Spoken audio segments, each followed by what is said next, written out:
What's going on, guys? We're on part 3 of this GEDDY interview, Speakeasy. Wow. And we have the giveaway. So if you want one of these, which I have 2 to give away thanks to Dave, here's what you gotta do.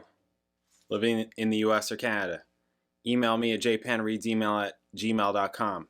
In the subject, write Boss Man. In the body, give me your name and your email address. And that's it. We're gonna be announcing on the 6th in the morning. All right. Let's get to this part 3 of the interview. Let's do it, Ben. And for how long? Like, how long does it take to recover physically after? Talking about well, singing. for example, one of the reasons we do an intermission is it gives my voice a chance to recover a little bit. So, 20, 30 minutes, and I have some sort of control again. But this conversation's a bit odd. I don't know. I feel maybe I'm wrong. I feel like. It's in a way one of the most obvious things about you and about your music and about the band, and yet I don't, other than the kinds of, benighted comments that you were referring to, I feel like not that much really gets talked about. Oh, I think it's sort of like I'm always been fascinated by it. Well, it's true. It's a good question. Like, I cannot do back-to-back shows anymore, like on back-to-back days, because the day after a show, I can't really talk. Wow. And so I spend my days in the most boring possible fashion. And in a way, I've become sort of a prisoner of the road, because on my off days, I'm not supposed to talk to anyone. So you have a little sign that says, "I am silent." Well, I just stay in. I see. And I save it for dinner. I can't not have social interaction, so dinner with Alex or one of the guys in the crew is a must. So I talk then, but I really have to be very disciplined now on the road. And that's why we gave up the back-to-back shows, and that's why there's intermissions, and that's why you'll see more and more instrumental songs creeping into the show. So I'm glad you asked that question, because you're right, nobody ever talks about that stuff. But sometimes people come up to me and they go, "Why don't you do this? Why don't you do that?" Well, sometimes there are physical reasons that as we've aged or matured, we've had to change the way we do things in order to keep the quality up. Well, no, I mean, I'm really fascinated by this because, at every stage in my career, as a writer, I've always looked around me for people to model myself after, and my peer group, in a sense of this is how you do it. And when I was in my early 20s, I was looking at people who were maybe in their mid to late 20s. And as I've gotten older, you start, and you keep doing the same thing. You're still practicing the same art. You start looking for who's still doing it well now that they are, in my case, I'm 51. So, I start out by saying how great it felt to see just how much you guys still shred live. It gave me hope for myself that, I don't shred in quite the same way on a page, but I try to. But let me ask you, when you made the decision to be a writer, how did that decision come about? Like, was that something you knew you were going to be from a very, very young age? I think so, yeah.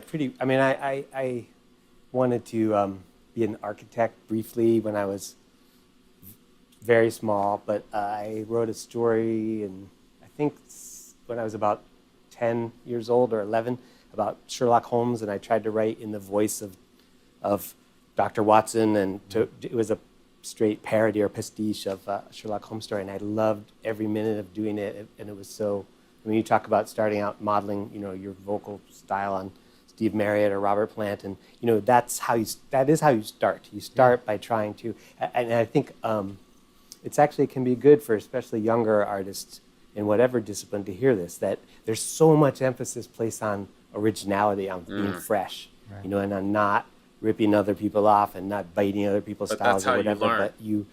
That's just crazy and wrong, actually. And the way that you start and the way that you learn is not from a book, and it's from a book in the sense if you want to be a writer, you read great books. But it's just by copying. It's just by straight imitation. I know. And then through that, you find your voice. How to play guitar and bass by listening to Chris mimicking. Squire or whoever it might have been. Absolutely. Seeing what he does. We talk about this a lot. what's originality? Well, originality is when you have so many influences that you can't tell them anymore. You can't see them anymore. They've all melded. And as your confidence rises in your craft, your personality steps in front of those influences, and that forms your voice. You know? And so I guess that's what happened to you. And I mean, I always think of it like as a flaw in a prism. Like you're sort of you're the refracting all these different kinds of light that are coming through the prism, and it's coming out as this white light on the page, but there's actually this, and it's all those different colors are all the sources that you're drawing on and inspired by, but there's this flaw in the prism, and that it's not perfect. The imitation isn't perfect, and it's what makes you what makes your work and not somebody else's. well, that's a great point. It's the whole search for perfection. And I've talked to other artists about this, and it's a curse in a way. I know I'm cursed with this desire to make the perfect song, the perfect thing. And there's that expression that good is the enemy. Perfect is the enemy of the good. Of good, yeah. And so, do you find that in your work? Do you find that when you're writing, Geddy's that you interviewing can him. gild the lily, so to speak, that you can overthink it, or is there a time where it has to be ripped from your hands? Yes, usually several weeks past the deadline. Whatever the deadline is. Yeah, I mean, it's very easy, especially, when you're writing a novel, it takes a long time, it takes a couple years. And there are parts that at some point you realize are kind of down the road. At first they feel way down the road, and then they start to get closer and closer if you're writing chronologically the way I do. Say just some scene is going to be really hard to write, a big battle scene, or a scene with lots of characters, a Thanksgiving dinner with 20 people at the table, or something like that, where it's going to be, it's going to be hard. It's very easy for me to just keep going over and over and over the preceding parts, thinking I've just got to once I get these just right, then I'll be able to go on and face that thing.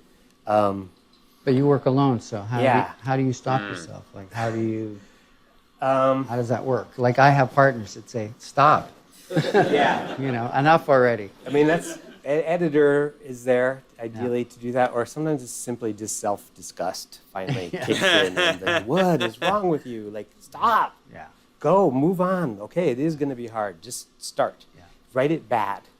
And I think it can be really useful to give yourself permission to be bad as a way of just getting things going. Getting it out, time, just say, don't worry if it sounds good or not.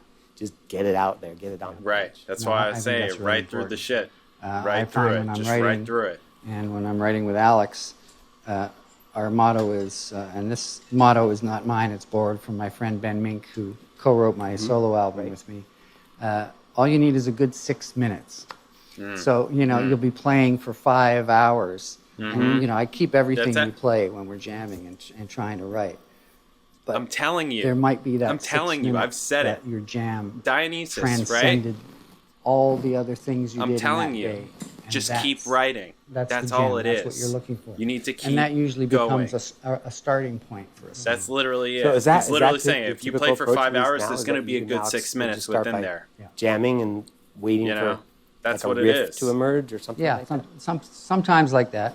Alex is he loves to work in his own studio in his house, and so sometimes he'll write just soundscapes.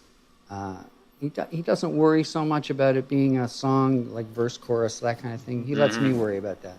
Right. But he's brilliant That's cool. at just sort of disappearing into sound experiments. And sometimes he will bring those, and they'll be like, wow, how much pot did you smoke? Before you wrote that. Usually quite a lot. But then I'll always see something beautiful in it, because to me, he's one of the most incredibly creative, spontaneous creatures. He's not a methodical guy, though. That's not how he operates. He'll suddenly burst forth with this idea that it's like, oh my God, who thinks of that? Who can write that? And then you'll ask him to play it again, he won't even remember it. Right. So I tape That's why you record everything. That's why you record Remember, everything. You played this. That's a song right there. Oh, okay. Yeah. Oh, well, I'll leave Yeah. it to you. I'll go have a nap on the couch. So that's kind of how we work, you know. Either he'll bring something that he's done at home, or we just start from scratch. We usually have about 16 cups of coffee because we are coffee achievers. And then we go down to the studio. There's a lot of foreplay involved in this. You know, he comes over to my house, and we usually write at my house now, and we just can't go to work. Right. We have to talk. We have to hang out a bit. And then when we're laughing, then we go down. Yeah, that's. I mean, when you referred, I have been collaborating with some musicians on some lyrics, and that part of it is really nice, actually. And when you're just by yourself, it's not called foreplay or anything. It's just called wasting time. You're just all you're doing is if you don't just sit down at your desk and writing. You're just wasting time. There's nobody to talk to. Like I said, What is myself. that? Is Oh it my God. Gore Vidal that said, if you're a writer, write something every day, even if it's a suicide note. Sounds like him. I don't know. I sort of feel like that. If you're in the writing mode, you need to, you know, Alex and I need to come away with something. And some days you just don't. Yeah. And I remember when we started working have on to the still Vapor Trails try. album, which was a very difficult startup because we hadn't worked in 5 years, and Neil had gone through this, you know, horrible period. And we started writing, and just everything was lame. Everything we were writing was lame. Like lame in what way? What did it just sound wasn't original. It sounded like we were imitating Rush. It just wasn't, there was no spark. And because you can't just start from scratch. You have to get the juices flowing. And we kind of block booked this studio with the intention of just doing kind of demos and writing. And Neil was sort of in another room working on lyrics, and we isolated his drum area so that he could sort of relearn how to play the drums because he hadn't played drums in 5 years. And we didn't want him to feel like we were watching him through the control room. Can he still do triplets? Yeah. So we blocked out that whole sense of he's being watched, and so he could work on it at his own pace. And Alex and I were in the control room writing, or attempting to write. And I think everything we did in that first month we threw out. Because it was just... And then suddenly... Why? it What turned the clicked in. tide? What was it? Just one day it was okay? Yeah. It's just one day we wrote something good. So we had gotten back into it, you know. We had connected, you know. Sometimes it's just a riff. Sometimes it's a spark. And when that happens, you start sailing. And I think every writing session sort of begins like that, but that was really extreme. There you go. Okay, right? Thank you. Okay. Yeah, it was Dionysus, right? Asking me about how it was like he wasn't satisfied about my explanation of writing or whatever. I'm just like, that's more than that. It's like, no, you need to just write. You need to just write. Just write. Sure, the more you know, the more you can. I mean, sometimes the more you know, the more that like kind of gets in the way. You know, you're thinking too much, stuff like that. Especially in music performance. To me, if you think, you make mistakes. I mean, yeah, even I feel like there was a mistake that I made this weekend where I knew it was. It's so weird. I knew it was coming. I knew I was about to make a mistake because my brain started thinking about something. I don't remember exactly what.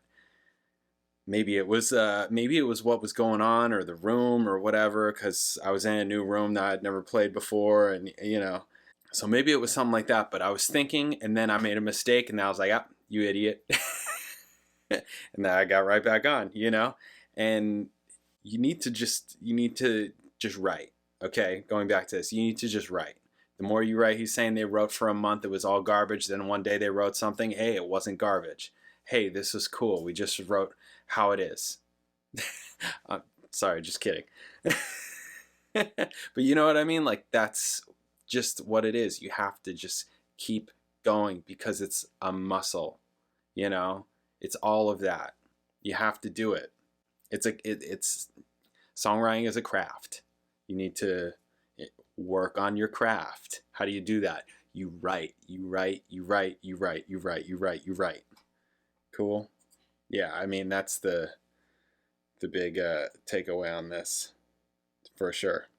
That's just how it works. Very cool. All right. If you want one of two of these, thanks, Dave. You need two. Live in the United States or Canada. Email me at jpanreadsemail@gmail.com. In the subject, write boss man. And in the body, send me your name and your email address. And I'm going to announce on the 6th. So get that into me now. Cool. Thank you, guys. I'll catch you in part 4 coming up next.